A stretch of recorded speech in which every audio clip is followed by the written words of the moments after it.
he suggested Michael Adams was criminally overlooked in 1991. So we'll talk about him first with the Denver Nuggets. Michael Adams in 1991. I'm just padding until I get to the right screen. He had... So you're talking about Michael Adams from Denver? Yes, that Michael Adams from Denver. Then you are in Australia right now. You're talking NBA basketball. You're talking great teams. You're talking great individual players. Takes it off, and there's number 23, and of course Johnny goes nuts. We're all getting goosebumps thinking about it now. I just tried to go out there and play my game. I have no idea what you're talking about, Adam. I don't like anybody. I'm not a people person. Strand, you made the pass, yes. Christian, can you catch the ball? Yes. All the stars were aligned and all the muscles fired at the right time, and I was able to get off the ground and throw one down. I was saving that as a surprise for you. And now, introducing your host for In All Airness, Adam Ryan. Welcome to episode 26. Thanks for joining me. My website, inallairness.com. Just add a / and the episode number to view show notes. Please visit facebook.com/inallairness. Please add your like to the page, and you can even suggest topics for future episodes or guests you'd like to hear conversations with. Leave voicemail comments or questions on either of those two sites. Please subscribe to my show on iTunes, or you can simply add my RSS feed. Check out the right-hand sidebar of my website. You can hear the show on Stitcher, Player FM, and other podcatchers. You can follow me on Twitter at inallairness.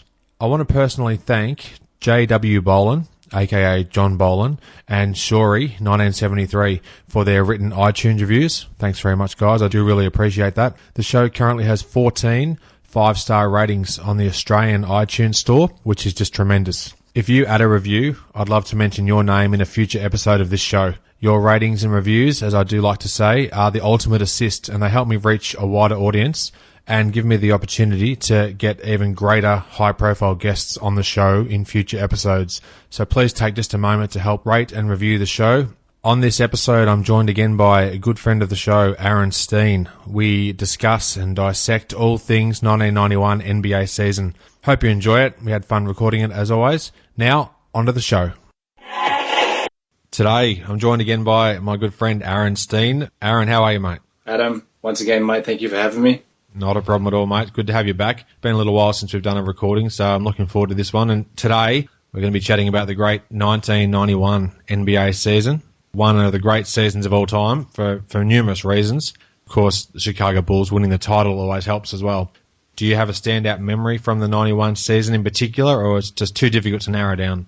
Yeah, the 90-91 season was the first full season that I got to enjoy as an NBA fan after I first started watching late in the other season before. So the memory of it is pretty vivid. Undoubtedly, the highlight of that season is the footage and that iconic image of MJ holding the Larry O'Brien trophy in tears with his dad beside him. In the 1991 NBA season, the best record went to the Portland Trailblazers. They actually went 63-19. The Bulls clocked in at 61-21, which still gave them the home court advantage all through the Eastern Conference Finals.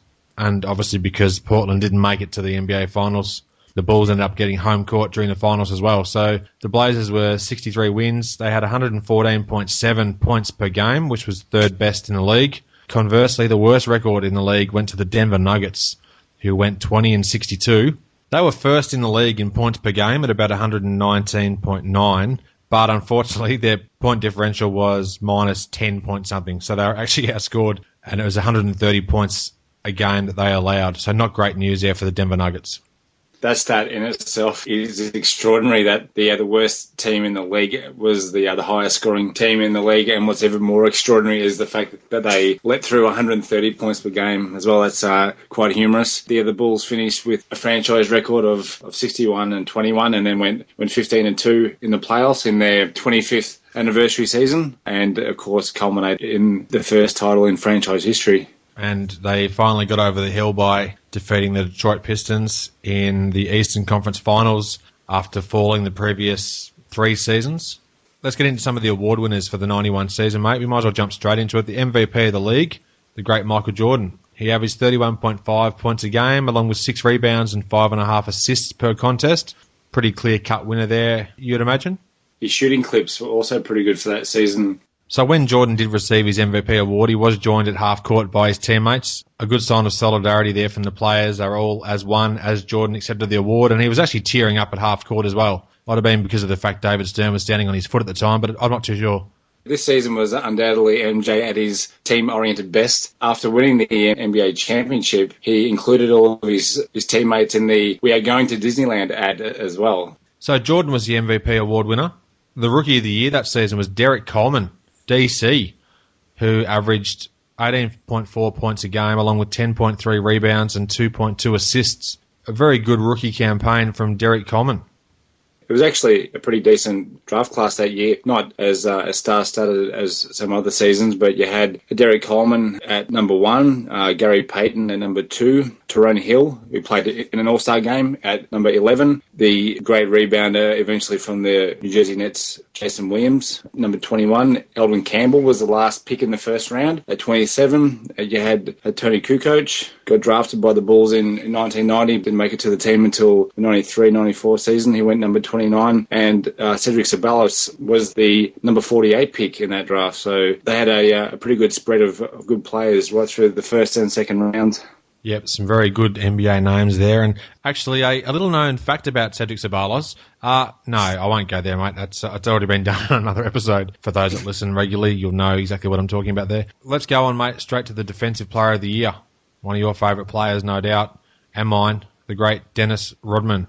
He averaged 8.2 points a game, but more importantly, brought down 12.5 rebounds per contest in this particular season. 4.4 a game were on the offensive boards, so he was just a menace. It was the 4th of 5 consecutive seasons where he played all 82 games, and from this season onwards, for the rest of his career, he averaged 15.9 rebounds a game.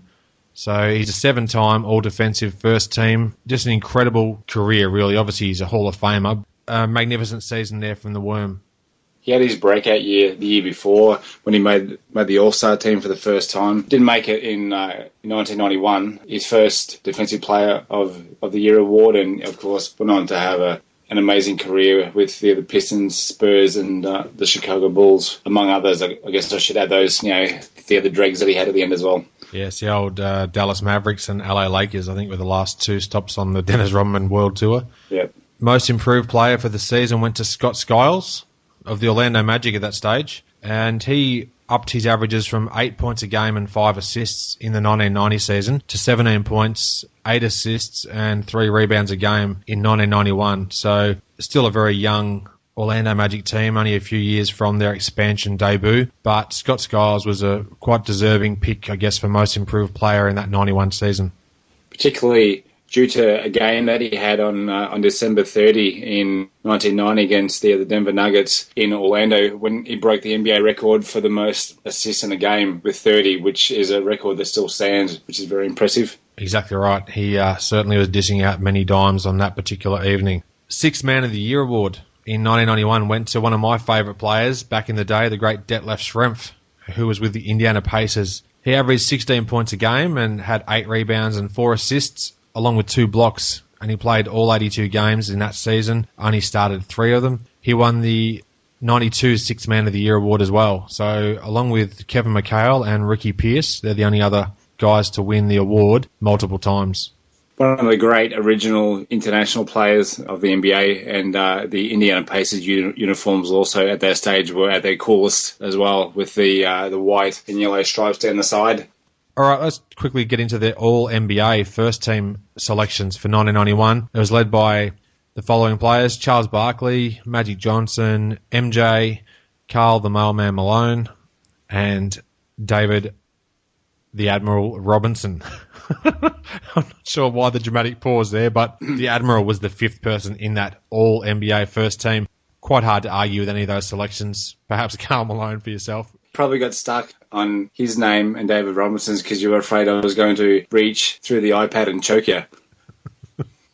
Yeah, you're right. The All-Rookie first team: D. Brown, Derek Coleman, Kendall Gill, 3D Dennis Scott, and Lionel Simmons round out the all-rookie first team. I didn't actually know until checking back on the stats for this episode that Lionel Simmons actually made it into the all-rookie first team ahead of Gary Payton, who would have such an illustrious career. He made second team. So quite an incredible thing there. Lionel Simmons, the good rookie year. I think he averaged around 16 points per game or something in his rookie year. He came out of LaSalle after playing 4 years at LaSalle, and he had averages of 25 points and 11 boards a game. So clearly could play the game and then some. And of course, looking back in hindsight, which we always say is a wonderful thing, particularly on a show just like this, his career petered out somewhat. He played his whole career with the Kings, but it didn't amount to a whole lot, although he did have one of the great nicknames, the L Train. I've always been a fan of the L Train as far as nicknames go. He probably should have picked up that his NBA career was on the decline in that day. I think it was in Houston when the PA man, during the pre-game announcements for the starting five, announced him as Lionel Hollins. Didn't even know that had happened. Is that on YouTube? No, I saw it on NBA Action once. That's never a good sign. Is there any other award winners from that season that you'd like to briefly mention before we move on, or are we happy with the ones we've covered? I think I'm pretty happy with the ones that we covered. I do have another useless fact, though, that we can add in if you like. Please do. Did you know that the 1990-91 NBA season was the first year that the flagrant foul was in play? I knew it was an early 90s introduction, but I didn't know what year it came in, so there you go. That's a good little random tidbit. I like that. And the Phoenix Suns and Utah Jazz opened up the season with 2 regular season games in Japan. Yes, I did. They played in Tokyo from memory, so I do recall that. Here in Australia, on ABC Australia, they were the first games that we got to see for that particular season on TV, so I do remember that quite vividly. Even recorded on VHS tape, showing my age yet again. There's a number of notable retirees from this particular 91 season. Now, we obviously can't go into depth about each different player, and I'm going to leave some off, which will probably infuriate others thinking, well, hang on, how about this guy? Alex English, Jack Sikma, Reggie Theus, 7-year Bulls player, Dave Corzine, Adrian Dantley, and we'll get back to him in a moment, and also Derek Chivas. His nickname was Mischievous. His actual real nickname, according to Basketball Reference, is Band-Aid. I'm not making this up. Did you see that? No. Because usually it does list the player's nickname in brackets if they have one. His has the word Band-Aid written. It doesn't have it written because you couldn't write onto a screen, so he had it typed, Band-Aid. I have no idea what the meaning is behind that, but I thought his nickname was Miss, as in mischievous.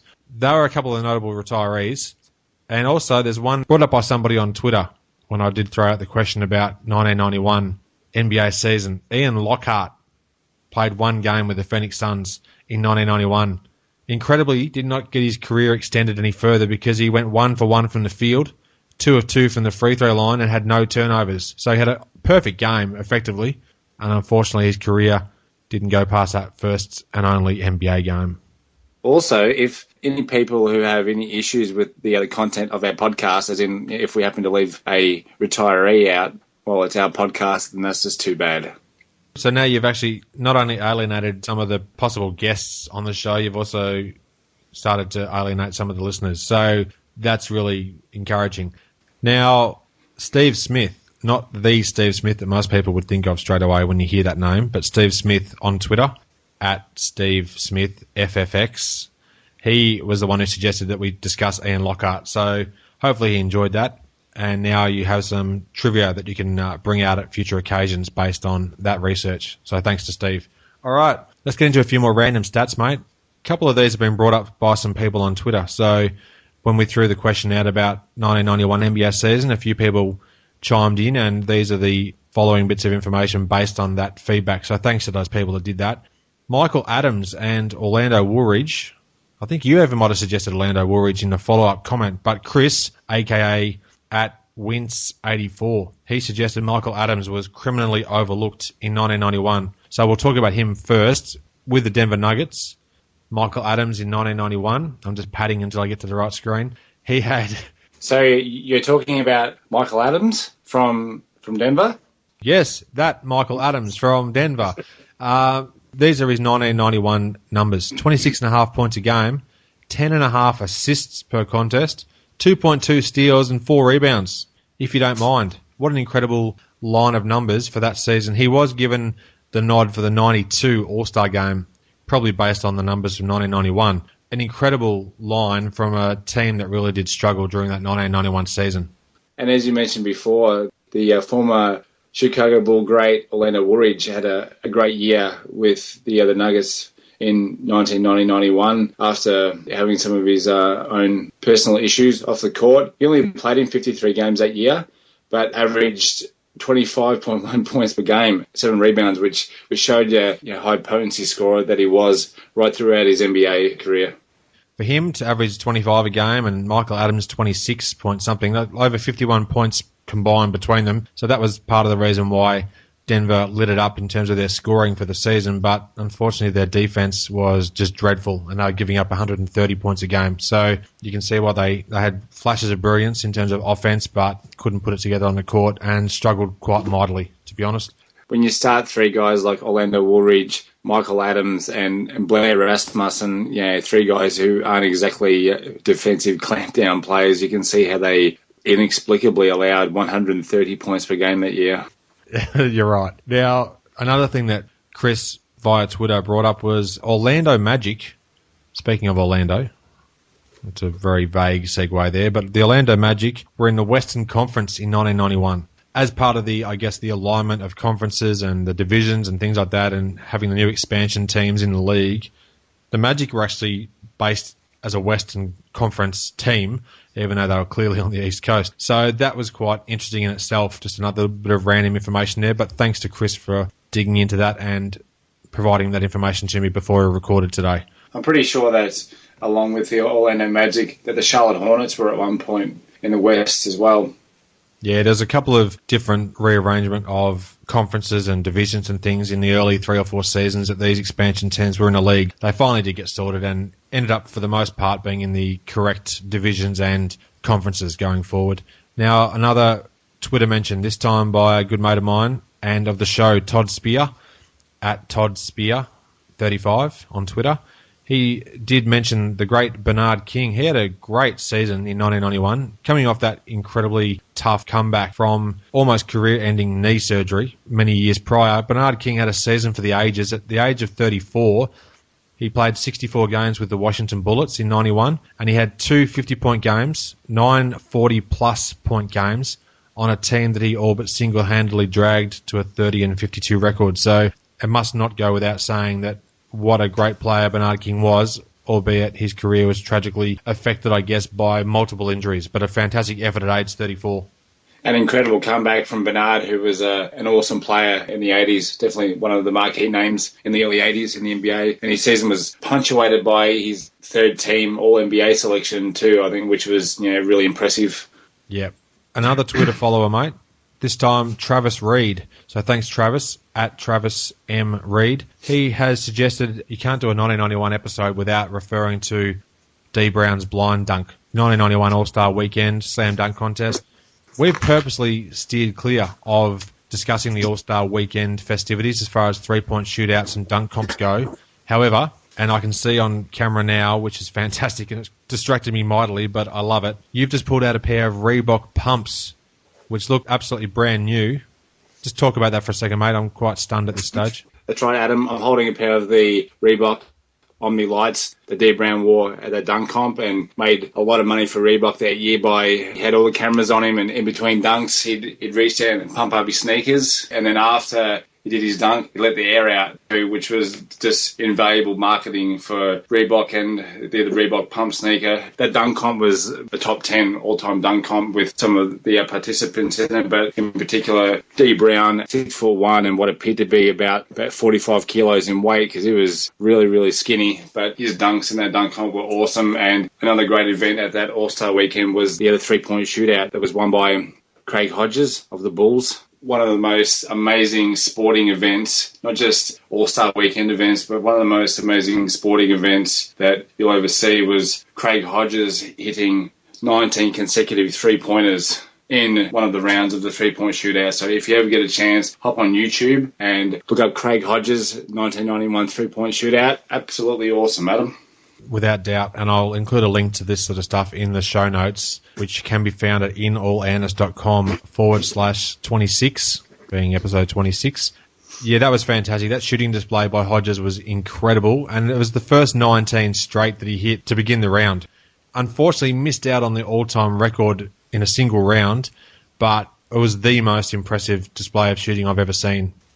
I think he missed 4 out of the last 6 balls, which was what made him come up short from the all-time record, but to hit 19 straight threes, yeah, even if you try that in an empty gym without a time restriction and all the cameras and 20,000 fans around you, to hit 19 straight threes, unless you're me, it's very hard to do. So it was very impressive. Pumping up your own tyres, I like it. Adam, at 35, the speed and quickness, which was actually never there, is it's definitely all gone now. So I've got to highlight my one and only half-decent skill that I have, shooting the long ball. When I actually get to see you in person one day, we need to find the nearest court and have a three-point shootout, because I think, I don't want to go off, half-cocked here, but I think I'm probably the greatest three-point shooter in Australia, at least. Without doubt, I reckon I could knock down more threes than anybody else in a given period of time. So let's do it. In my Thursday evening men's competition game last week here in Knox in Melbourne, hit a game-winning 3 with about 4 seconds left in the game. So, yeah, Adam, if you want to bring your stuff down here and show it to me, I'll take you on, brother. All right, I will take you up on that. I'm coming down I'll be in your neck of the woods in September, I believe, at this stage. Depending on when you're listening to this, it could be totally irrelevant. But for you, Aaron Steen, the gauntlet has been thrown down. In that case, I'll be overseas in September. Are you or not? No, you're not. No, I didn't think so. No. Now, in the past, we have steered clear of the All-Star weekend competitions like the dunk contest and the three-point shootout, but it was brought up particularly by one of the followers on Twitter, so we did deviate that way, and thank you again to Travis Reed for bringing that one up. Now, this time on to another quick Twitter mention from Tom Reed, one of the hosts of Believe the Hype NBA podcast, Tom Reed. So thanks for your suggestion, Tom. He said we could not go past mentioning Magic Johnson and his 17 triple-doubles in the 1991 season. He had 13 triple-dubs in the regular season, and then he had 4 more in the playoffs, 2 of which were in the NBA Finals, which we'll get to shortly. But that's one of the all-time single-season highs in triple-doubles. A great effort from the Magic Man. And in any other season, to pick up 13 triple-doubles during the regular season would be enough to win you an MVP. It was just unfortunate for him that he had MJ to compete against, and he also probably got an MVP the year before that he shouldn't have as well. So I think that MJ was most definitely the deserving winner of the MVP that year. But to get 17 triple-doubles during a season is incredible. I love how you've just turned it into a dig at Magic at the same time, which is awesome because it relates back to Jordan getting robbed. So I like it. I'm all about the cheap shots. No doubt. No doubt. Now, another person that we were going to touch on a bit later was Adrian Dantley. Now, this is a follow-up to another tweet from Steve Smith, FFX. He was talking about the sad end to Dantley's career, and unfortunately it did end pretty ordinarily in terms of he only played 10 games in his final season, this 1991 season, with the Milwaukee Bucks. From 1980 to 1986, Adrian Dantley averaged an incredible 29.6 points a game, 6.2 rebounds, 3.7 assists, and also 1.1 steals per game. He's a 6-time All-Star, and he was the 1977 Rookie of the Year. So an amazing career from Adrian Dantley, but he did have a very sad end by playing those final few games in Milwaukee. Anything you want to add about Adrian Dantley there, mate? Or are you happy to stare at your basketball cards or play with your mobile phone or whatever else you're doing? I'm just on Twitter, actually, at the moment, looking at all of the other wonderful interaction that we had from some of our followers and hopefully people that will soon be followers. Very true indeed. We did have some good discussion points raised today when we threw the question out there, so hopefully if you're listening to this and you haven't participated yet, please join us in the conversation as well. Now, mate, we get to a feature that I'd love to bring back by unpopular demand, nicknames that never were. Now, when I threw this out there on Twitter last night, and also I've followed up again today in the hope that somebody would take the bait and at least give one suggestion, unfortunately none came through. So what I had to do was put my mind to it, go through some of the players myself, and come up with fake nicknames that never were. And listeners, as a man who desperately loves a pun, get ready for some podcast gold because these are going to be brilliant. They're pretty ordinary, and you've talked them up now to the point where people will hear them and just go, yeah, okay. But I found 5 players who were on NBA rosters during the 1991 season, in no particular order. Darryl Walker, also known as the pedestrian. Let's see, who else do we have? Lance Blanks. I did have a nickname for him, but it's totally slipped my mind at the moment. Gerald Patio. His nickname was the Veranda. It didn't quite come off as well as I'd hoped. Danny Ferry. Jordan had a run-in with the great Danny Ferry in one of the, I think it was the 92 Eastern Conference Finals.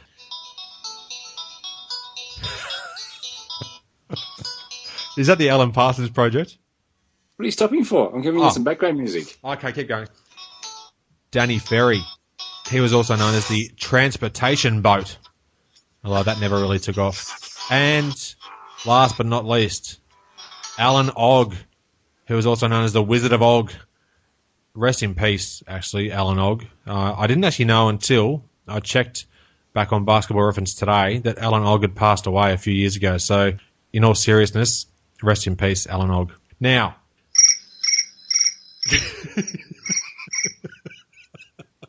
that's about all it deserved. Why haven't we used these in the past? That's right. Out there in podcast land, I think that's about the sound that people will be hearing. Oh, there goes a tumbleweed. Okay. That was some great nicknames that never were. All right. Let's move on, mate, to the NBA playoffs and NBA finals.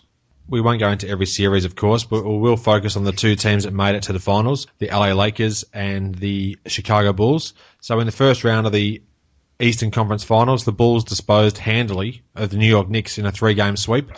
Probably most famous in that series was Jordan's insane dunk over Patrick Ewing when he spun baseline, threw it down over Ewing and the foul. That's probably the best moment from that series. Would you agree? Yeah, I think on many countdown lists, it's voted as MJ's best dunk ever. He dribbles towards the other sideline. He's got Oakley and Starks on him, and then he just does this lightning quick reverse dribble back baseline, and just the poster on Patrick was wonderful. Just destroyed him. The series was really never close. Game 1 was a blowout, like a 31-point loss to the Knicks, so they got broken in Game 1, really. The Bulls won by 10 in Game 2, and then they went to New York and dismounted them further, winning by another quite easy margin and closing out the series in 3 games. Now, the LA Lakers, meanwhile, they also had a 3-game sweep over the Houston Rockets, but their series was a little bit closer than the scores perhaps suggested. It was only a 2-point game in Game 1, and Game 2, the Lakers won by 11. Game 3, they held on to win by 4 points and then advanced through to the second round. I didn't actually check out any of the highlights of the Lakers in the lead up to the final series itself. So is there anything else you'd like to add about the Lakers in that first round of the playoffs? No. All right, that's good. So let's move on. We'll move on now to the second round. In the second round, the Bulls beat the Philadelphia 76ers, led by Charles Barkley. It was a 5-game series, so the Bulls only dropped 1 game, which was Game 3, and they lost by just 2 points. You could see that the frustration from the 76ers was clearly evident. Barkley was only another 1 full season away from being on his way to the Phoenix Suns. He'd had a gutful. His time was coming to an end with the 76ers, and the Bulls would advance to the Eastern Conference Finals to take on the Detroit Pistons, which we'll get to in just a moment. Did you want to add anything about that Philadelphia series? No, nothing in particular about that series. I did want to make mention of another very cool Eastern Conference series that happened in the first round. They're the Boston Celtics and the Indiana Pacers. An amazing series, if only for the shootout in between Chuck Person and Larry Bird. They both had amazing games. In particular, Chuck Person early in the series, some of his shooting was just incredible. And then you had in Game 5 when Larry Bird fell over and smashed his head on the parquet floor at Boston Garden and had to go off for a certain amount of time and then came back and was hitting fadeaways and taking the ball to the hoop. It was a very cool series. That was a fantastic series. And Person, when he gets on fire, some of his reactions are just absolutely amazing. And he was giving us the full gamut of his emotions. It went to a 5th and deciding game, and the Celtics hang on to win that one by 3 points. It was 124 to 121 at Boston, and that was that fantastic game, as you mentioned, where Bird went off the court injured, came back, fans went berserk, and the Celtics hung on to get through to the second round. Now, the Lakers, their semi-final opponent was the Golden State Warriors, and that was a pretty entertaining series. It was a 5-game series. The Lakers would advance 4-1, but a lot of high-scoring games, particularly given they were playoff games. So a lot of run and gun, and this was the era of Run TMC. Tim Hardaway, Mitch Richmond, and Chris Mullin. An up-and-down fun series that the Lakers ended up winning in 5 games, mate. Last time to add when you start talking about the Bulls Pistons. Okay, let's get to the conference finals, mate. Now, as I alluded to near the start of the episode, the Bulls have struggled mightily against the Pistons on their way up to the hill of ascendancy in terms of the NBA. In the second round of the 88 playoffs, the Pistons eliminated the Bulls. In the 89 and 90 Eastern Conference Finals, they went to 6 games in 89, 7 games in 1990, but they still couldn't quite get over the hump. And 1991 was a whole different story, a whole new ethos for the Bulls. 25th season in the league, they had a point to prove, they were playing more as a team. Jordan wasn't just a one-man wrecking crew, and it led and culminated in the 91 Eastern Conference Finals, mate. 2 of the Eastern Conference Final series that the Bulls played in their 6 NBA titles were against the Orlando Magic in 96 when they had the up-and-coming Orlando Magic who were expected to really push the Bulls in that series, and the Bulls just came out to prove a point and went whack and swept them. And they did the same thing in 1991, had their hands full the previous 3 years in the playoffs with the Pistons, and they had obviously grown as a team and improved to a point where, again, they were able to come out and just say, nah, you guys are finished, this is our turn, and swept them and embarrassed them, really. That led to, in Game 4, the now infamous walk-off. The clock hadn't even expired and the Pistons, all heads hung in shame, walked past the Bulls bench, didn't even offer as much as a well done on the way out. There's no other way you can really look at it other than saying it was a very classless act on their home court, no less, to end their reign as back-to-back NBA champions. A very bad way for them to finish their 1991 campaign. And also first signs of the Pistons on the way down, on the decline as a franchise too, because they had a few lean years after that. Yeah, they did for sure. And the Bulls won quite comprehensively. Game 3 was the closest game of the series. It was a 6-point win to the Bulls in Detroit. And then Game 4, they just blew them off the court, won by 21 points. And this is where Pippen, in particular, had his revenge, didn't get rattled at all by any of the defenders on Detroit. So no matter what they did, he pretty much just laughed it off or ignored it, used it to channel his aggression and just put them to the sword pretty much, and effectively ended any hoodoo that could be associated with him and the Detroit Pistons, given that he was perhaps questioned mentally in the 89 and 90 playoff campaigns. He definitely got some very similar treatment from the Pistons in this series too, to what he got in the previous years. He got thrown into the front row behind one of the baskets in Detroit by Dennis Rodman in one of the games. So he definitely got the same kind of treatment, but had grown past it. The Bulls completely dismantled the Pistons on their way to their first NBA Finals. Meanwhile, in the Western Conference, the Lakers were extended to 6 games over the Portland Trailblazers. They ended up hanging on to win in Game 6 at LA. It was a great finish to Game 6. The Lakers hung on to win by 1 point. Probably the most famous thing I can recall from that game is the closing seconds where Magic grabbed the ball and threw it down the other end of the court, and time had almost expired. Some of the fans had begun celebrating like the game was over, but there was a few fractions of a second left. They had to put some time back on the clock, but Magic, quite a clever move, just threw the ball down the other end of the court, and that's effectively ended the game and the series, giving them the berth in the NBA Finals. It was quite the upset too. The Lakers beating the Trailblazers in that series after the regular season that the Blazers had winning 63 games. So I think that everyone actually expected a Portland-Chicago final series. So the LA Lakers upset that. They did indeed, and that would become a reality in 1992, which we'll get to, I'm sure, in another episode of the show. The Lakers went 58-24, so they had the third best record in the West. Because the Bulls had a better record overall, the Bulls had home court advantage throughout the NBA Finals. The Bulls beat the Lakers in 5 games. It was 4 games to 1. After Chicago dropped that first game in Chicago in one of the most memorable NBA Finals games that I can recall, the Lakers won 93-91. Scottie Pippen threw up a half-court heave at the buzzer, which hit the back rim and backboard, almost dropped in, and could have actually won the game in one of the most memorable endings ever, but obviously it didn't happen. All that a lot of people recall from that game, the other 2 shots from long arm Sam Perkins and from MJ, the other one that he missed at the other end after Sam Perkins put him up with a 3. But yeah, I do quite vividly remember that shot by Pippen as I watched that game last week. There you go. You would remember it very vividly then. Jordan's last shot in that final 10 seconds there, it was eerily similar to his game-winning play in 1997 NBA Finals Game 1. He went right, did a crossover left, threw his defender completely off, had a wide-open shot, a great-looking shot, rimmed out, and that led to a foul, which then led to free throws, and then Pippen missing at the very end at the buzzer. But he couldn't have been more wide open if he tried. It was a great look, just didn't drop in. people were thinking, oh no, they're already down 1-0.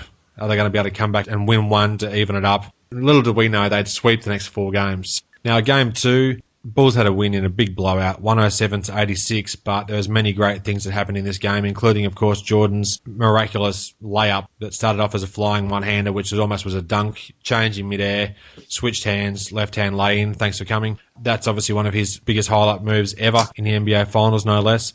And he also hit 13 consecutive field goals.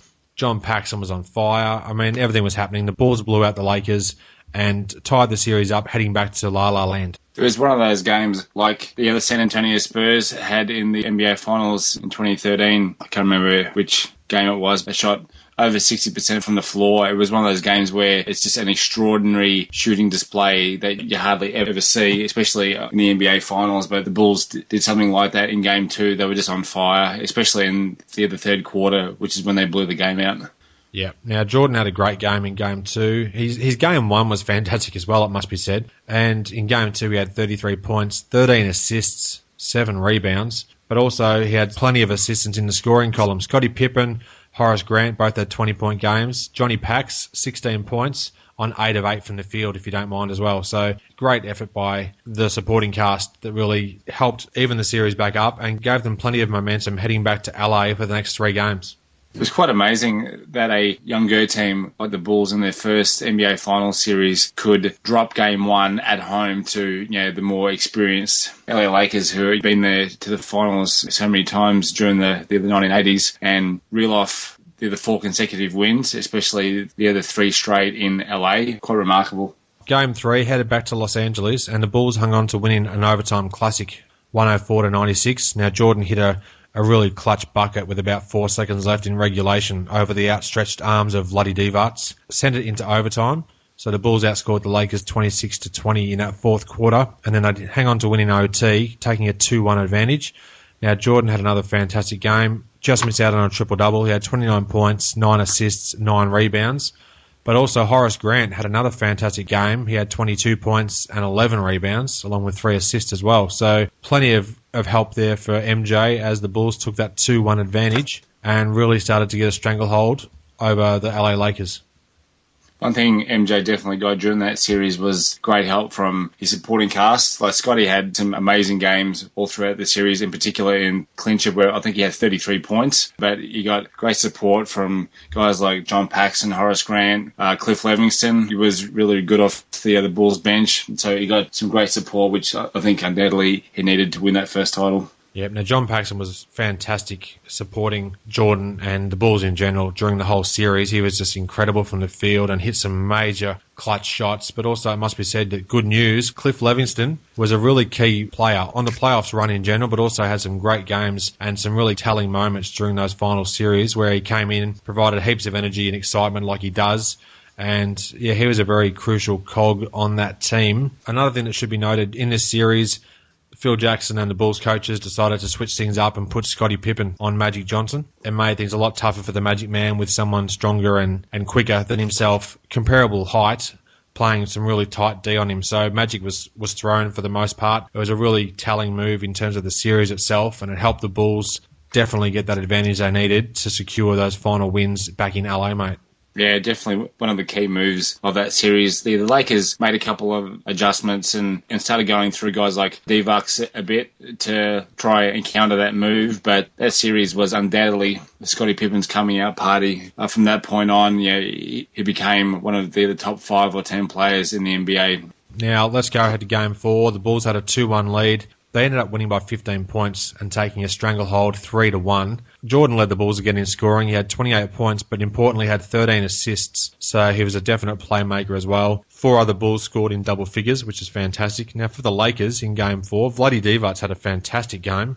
He had 27 points and 11 rebounds himself. Magic Johnson had 22 points and 11 assists, so they did what they could, but they were really hamstrung, dare I say it, by injuries to some key players, and that ultimately led to Game 5 with Byron Scott and James Worthy actually being on the bench. They were just watching in street clothes, unfortunately, when it came to Game 5. So that was disappointing for the Lakers. Take nothing away from the Bulls as they pretty much secured the series and only had to win one of their next 3 games.